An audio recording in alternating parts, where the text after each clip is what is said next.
friends, so I'm here, Miss Walker, with Catherine, and we're going to read you a story today. And today's story is called Snore, and it's written by an author you might have heard of before, Michael Rosen and Jonathan Langley. Okay, here we go.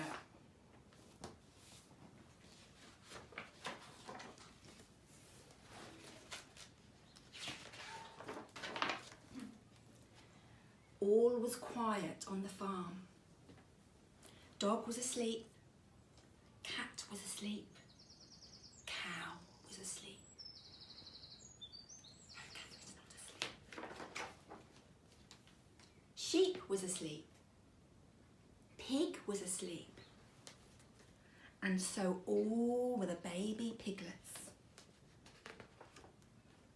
It was all so peaceful and quiet.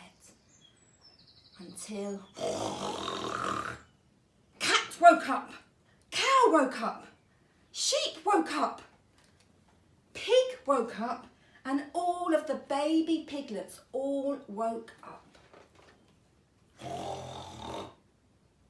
It was so loud, nobody could sleep.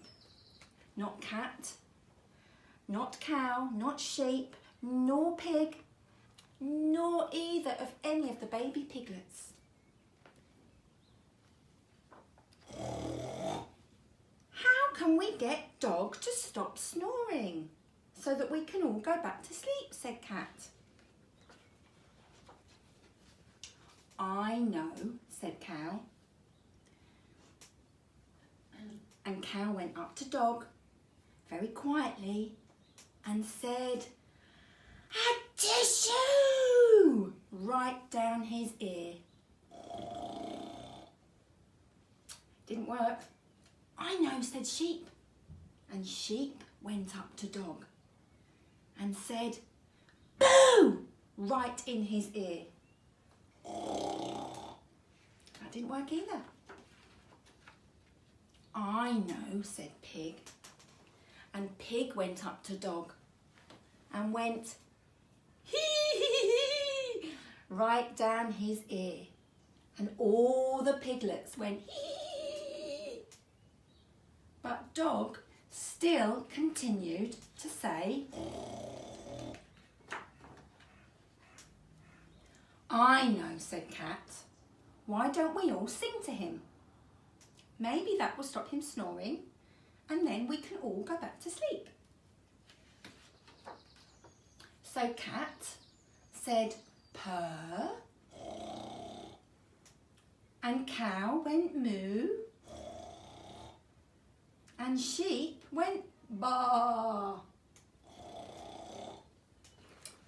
The Dog was still snoring.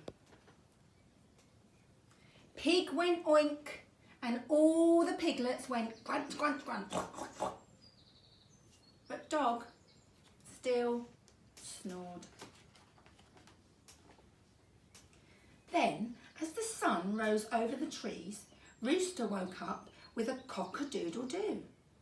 And Dog woke up with a huh.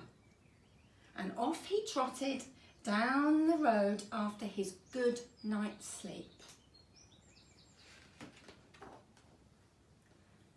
But Cat and Cow and Sheep and Pig and all the piglets were so tired they all fell asleep.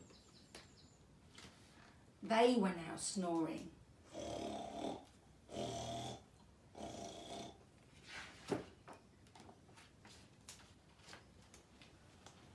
What do you think Dog did on his own for the rest of